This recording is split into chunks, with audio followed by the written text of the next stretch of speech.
Spencer's planned speech sparked protests at the University of Florida. A heavy police presence was in place for the protests. CNN crowds of protesters gathered on the University of Florida campus in Gainesville Thursday as white supremacist Richard Spencer arrived to deliver a speech on his racist views. The event, scheduled for Thursday afternoon, is Spencer's first planned visit to a college campus since he and others participated in the Unite the Right rally in Charlottesville, Virginia, in August. With an intensive police presence on campus, protesters chanted, "We don't want your Nazi hate and Nazi scum off our streets."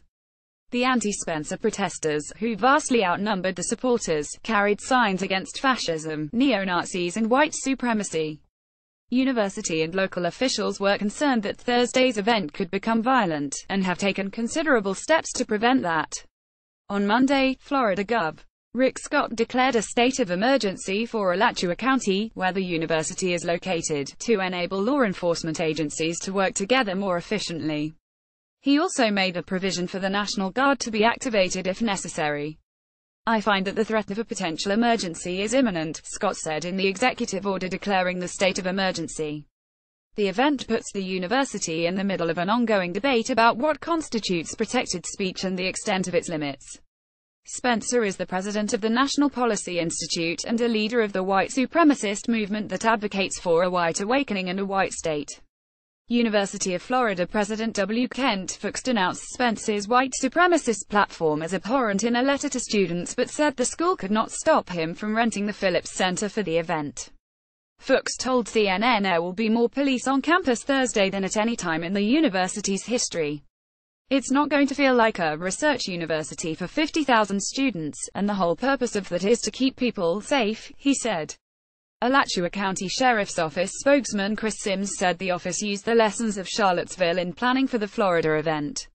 The Sheriff's Office and the Gainesville Police Department had doubled or in some cases tripled their normal staffing levels as of Wednesday morning, Sims said. Outside the speech venue, law enforcement sectioned off one area for pro-Spencer protesters and another area for anti-Spencer protesters, about 50 yards apart. The university also banned an extensive list of items, including torches, masks, weapons and athletic equipment that could be used as a weapon. Protesters speak out. Farah Moscovitz, the president of the Lubavitch Chabad student group at the university, said it was a very weird time on campus ahead of the protests. "There's a lot of fear, there's a lot of anxiety," she said. "There's a lot of just unknown what's going to happen." The vast majority of people out protesting were opposed to Spencer and his views. Jamie Bell said her grandparents fought against the Nazis in World War II and that she shouldn't have to do the same. "They both fought in World War II so that we would not have people like this espousing their views and pushing their hatred onto the rest of our society," Bell said. "They fought against a white ethno-state because they knew that it was a slippery slope to the deaths of millions of people throughout the world." Craig Carlisle, from Gainesville, held up a sign saying "No Trump Nazis." He said he had a message for Spencer: "Don't be racist." But not everyone there opposed Spencer's views. Colt Fears, a 28-year-old wearing a pin he described as an SS thing, came to Gainesville from Houston to support Spencer. He said he agrees with about 75% of what Spencer says, but said he thinks Spencer sometimes beats around the bush. He won't address that our entire Hollywood media is run by the Zionist media. He won't address that. There's certain things he won't talk about that people in our movement want him to talk about, Fears said. Florida's response in an interview with CNN on Tuesday, Spencer said he was flattered by the state of emergency declaration, which he said put him on par with hurricanes and invading armies and zombie apocalypses. Still, he said he thought the declaration was overkill. "The fact is, if the police simply do their job, my speech and the whole event will go off wonderfully," Spencer said. Previous speeches from Spencer on college campuses have sparked protests, including at Texas A&M in December and Alabama's Auburn University in April. He also led a group of supporters carrying torches in May in Charlottesville in a display that critics said evoked images of the Ku Klux Klan. That rally set the stage for violent protests that erupted in Charlottesville in August between white nationalists and counter-protesters. There, police say a man among the white nationalist demonstrators drove a car into a crowd of counter-protesters, killing one woman. Spencer returned to Charlottesville in October with dozens of supporters carrying tiki torches and chanting phrases like "You will not replace us." America was, until this last generation, a white country, designed for ourselves and our posterity. It is our creation and our inheritance, and it belongs to us, he said in a speech last November. It remains unclear how many people are expected to attend a protest this speech. A Facebook event called No Nazis at UF, which said it was a peaceful protest against Spencer, had about 3,000 marketers going.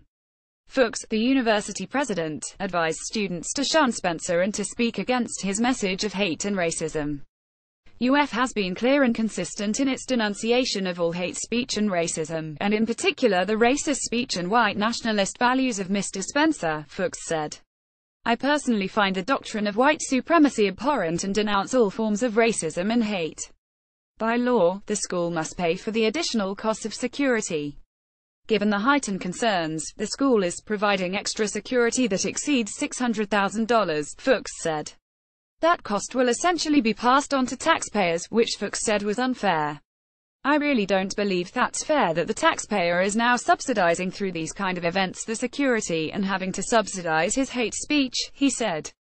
How we got here. Spencer and the National Policy Institute first requested to rent speaking space at the university in August.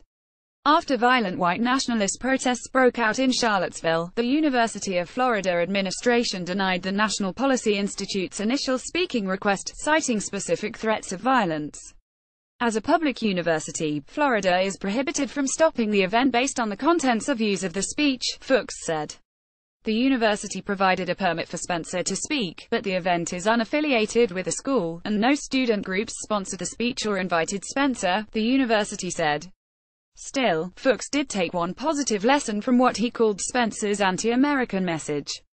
The one thing that comes out of this, though, is it is prompting a great discussion around race and religion and the value of diversity of that on a university campus, Fuchs said.